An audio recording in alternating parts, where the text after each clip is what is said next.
Morning guys! As you can see, nandito ulit tayo. Nakahook ulit tayo sa CTG kasi today is 41 weeks na tayo. And yeah, wala pa din si baby. Hindi pa din ako mag-start nag-labor. May 4 ako. Pero hindi siya pa labor kasi.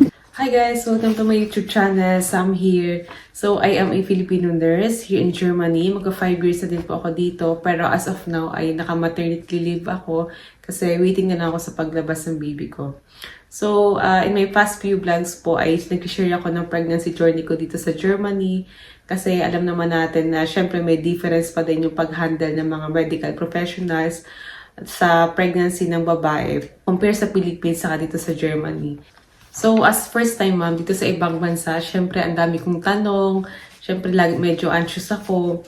As minsan nagdududa pa ako kung tama ba yung ginagawa ko, what if ganito, what if ganyan. So, dinodocument ko yung pregnancy journey ko kasi para syempre makarelate na din yung mga first time mom dito sa Germany. At syempre yung mga sinishare ko po dito is based on my real experiences, based din po sa nababasa ko sa internet, based sa mga YouTube videos na napapanood ko from the Hebamme dito sa Germany, saka some doctors din. So, at isa pa po, alam naman natin, each pregnancy is different. Pwedeng ito yung nangyari sa akin, iba yung nangyari sa inyo. So, this YouTube video is based fully on my experiences. So, for today po, gusto ko lang i-share kung ano yung nangyari sa akin. Kasi nga, kung napanood yung past few vlogs ko, ay overdue na ako sa aking expected date of delivery. So, ayun po, 41 weeks na ako. So, kahapon nga po, ET plus ZEX ako. So, Ereshkinetermin plus ZEX, ibig sabihin, yung 40 weeks ko and 6 days ko. Ganun nila binabanggit yun dito sa Germany. So, ET, Ereshkinetermin, plus kung ilang days. Ngayon ay 41 weeks na tayo or ET plus Sieben tayo. So, may termin ako ngayon sa Frauen Arts ko. Tapos, yun na yung pinakang last na ibibigay sa inyo na termin ng Frauen Arts nyo. Yung ET plus Sieben. So, as usual, binigay ko yung motor pass ko. Sa sinintay ko yung Hebamme ko na tawagin ako sa waiting room. Nagpasa ako ng urine sample. Siyempre, as usual, i-check kung may bacteria or may something. And then, hinuk ako sa ATG, the usual na ginagawa. So, 30 minutes doon.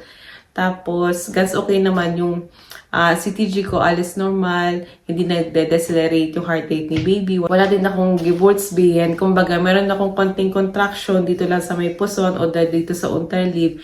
Pero, yun nga, ano lang siya, 4-Wehen or kaya parang 5-Wehen lang siya. So, tumatagal lang siya ng mga 5 to 8 seconds, ganyan. Tapos mawawala din siya. Tapos irregular na contraction lang siya. So, hindi siya yung totoong labor. Then, yung mga ganong labor, nakikita din yun dun sa CTG. Kasi nga po, ang ginagawa ng CTG or cardiography is pinomonitor yung heart rate ni baby for 30 minutes. And then, titingnan nga din kung nag-labor ka na, kung may contraction ka na, or kung may signs ka ng contractions, or kung irregular or regular na ba yung contractions mo. So, yun yung purpose ng CTG. So, habang naka-hook ako dun sa CTG, syempre kinakamusta ko ng Hebamme ko, tine-check yung aking blood pressure, okay naman din. Kung may mga best din ba ako, sabi ko nga, kahapon nagpunta ako dito sa Kreisal, kung saan ako manganganak kasi nga may konting bleeding ako. Tapos sabi niya, oh, kumusta? Nag-bleed ka pa ba? Or ano? Sabi, hindi naman na gas, okay naman na. Sabi niya, nagbibibig ba si baby? Gumagalaw daw ba si baby? Sabi ko, oh, lahat okay naman. Tapos nakatulog pa naman ako ng ayos. Tapos yan ko, after nito, saan ako pupunta kasi nga wala na nakalagay dun sa motor pass ko kung kailan yung next termin ko sa kanila. So, ang sabi niya sa akin, ano daw ba yung sabi nung Kreisal? Kung may parang agreement daw ba kami na kailangan kong bumalik sa ganitong araw, ganyan. Sabi ko, wala. Siya din na yung sabi sa akin kasi after 10 days daw ng ET ko nga, tapos wala pa akong signs of labor, kontakin ko na nga yung Kreisal kung saan ako manganganak. Sabi niya, after 3 days, wala pa din ikaw signs ng labor, punta ka na lang doon. Kontakin mo sila ng maaga, tapos tanungin mo kung anong oras ka pwede pumunta para mapag-usapan na nga yung induction of labor. Tapos after nung geshpresh namin na yun, wala na, tapos na.